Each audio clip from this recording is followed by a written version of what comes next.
আমাদের প্রধান উপদেষ্টা কি বলেছে? Be a job creator, not a job seeker. উদ্যোক্তা হও, চাকরির পেছনে দৌড়ায়ও না। বাট বাস্তব চিত্রে আমরা কি দেখতেছি? আমরা যারা তরুণ উদ্যোক্তা, এই বর্তমানে মোবাইল সেক্টরের 80%ই তরুণ উদ্যোক্তা, যারা ইয়াং জেনারেশনের ছেলেপেলে আছে, চাকরির পিছনে না ছুটে তারা নিজের উদ্যোগতে ব্যবসা করতেছে। তো বাংলাদেশে যে পরিস্থিতি, আসলে ব্যবসার একবারে 12টা বাজায় যেতেছে। দীর্ঘ 25-30 বছর যাবৎ বাংলাদেশে যে মোবাইল সেক্টরটা, আপনারা সবাই জানেন, এই মোবাইল সেক্টরটা হঠাৎ করে কি এনএআর এর নামে ফালতু একটা সিস্টেম বাস্তবায়ন করে ইন্ডিয়ান ডাটাবেজের আইপি দিয়ে খুলে আমাদের একটা হয়রানিমূলক সিস্টেম চালু করেছে। এটা তীব্র নিন্দা জানাতে আমরা দীর্ঘ 80 থেকে 85 দিন যাবত এই যে মানববন্ধন করতেছি এবং আমাদের দোকান বন্ধ অলমোস্ট 16 দিন যাবত। আসলে কি বলবো, লজ্জার বিষয়। আসলে বেকারত্ব কী জিনিস একটা ইয়াং ছেলে বোঝে যে বেকারত্ব কী জিনিস। আসলে পরিবারের দিকে তাকাতে পারি না, ফ্যামিলি আছে, দোকান খরচ আছে, স্টাফ খরচ, সব কিছু মিলে একটা দোকান 15-16 দিন বন্ধ থাকা মানে কী যে পরিমাণে একটা প্যারা, এটা আপনারা বুঝবেন না। আপনারা যারা প্রশাসন আছেন এই বিষয়টা কেন বুঝতেছেন না আমরা বুঝি না। আমরা তো এই দেশের নাগরিক না। এই দেশে আমাদের দাবি কী ছিল?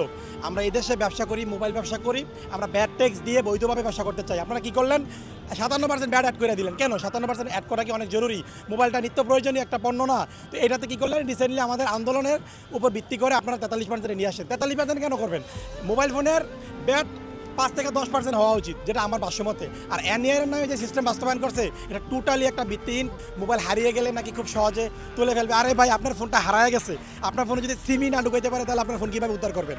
আগের যে সিস্টেম ছিল, আপনার ফোনটা যদি বাই চান্স হারিয়ে গেছে, থানায় জিডি করলে ওই সিমে যদি বাংলাদেশে থাকা অবস্থায় কোনো সিম কার্ড ব্যবহার করে, তাহলে আপনি খুব দ্রুত সময়ে ট্র্যাকিং করে সেটা উদ্ধার করতে পারবেন। বাট আপনার ফোনটা যদি সিমই ইউজ করতে না পারে, তাহলে আপনি কীভাবে উদ্ধার করবেন? তো এই এনএআর নামে বলতে গেলে আর অনেক নেগেটিভ কথা বলা যায়।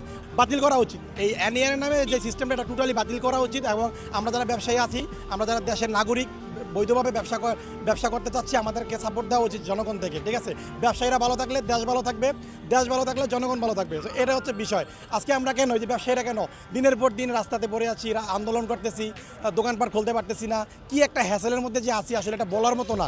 বেকারত্ব কুড়ে খাইতেছে আমাদের আছে। অনেকের ফ্যামিলিতে বাসা ভাড়া যেতে পারতেছে না, ফ্যামিলিতে সন্তান আছে, সন্তানের দুধ কিনতে পারতেছে না, বিভিন্ন ধরনের ঝামেলা আমরা শুনি বিগত দিনগুলোতে। আপনারা অনেক কাস্টমার আছেন, প্রথমে আমাদের সাথে একত্রতা পোষণ না করলেও রিসেন্টলি বুঝতেছেন বিষয়টা, যে আসলে এনএআর, তারপর যে অতিরিক্ত ভ্যাট মোবাইলের উপর আরোপ করা, এই সব কিছু মিলে আপনারা অবগত হয়েছেন এবং রিসেন্টলি আপনারাও আমাদের সাথে একত্রতা পোষণ করতেছেন। তো এটা আসলে আমরা আগে থেকে আন্দোলনের মাধ্যমে আপনাদের বোঝানোর চেষ্টা করেছি। আপনারাও আলহামদুলিল্লাহ অলরেডি বুঝে গেছেন যে এই একটা গুটি কয়েক সিন্ডিকেটকে প্রাধান্য দিতে গিয়ে আমাদের যে একটা বিশাল বড় প্ল্যাটফর্ম, এই প্ল্যাটফর্মকে ধ্বংস করা হচ্ছে।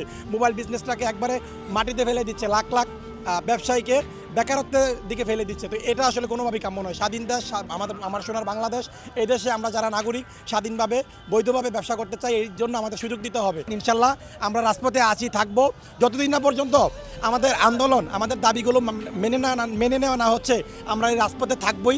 আপনারা যারা সাধারণ জনগণ আছেন, আমাদের সাথে একত্রতা পোষণ করবেন। ইনশাল্লাহ আমাদের দাবি আমরা আদায় করে ঘরে ফিরবো। সবাই ভালো থাকবেন, সুস্থ থাকবেন। আসসালামু আলাইকুম।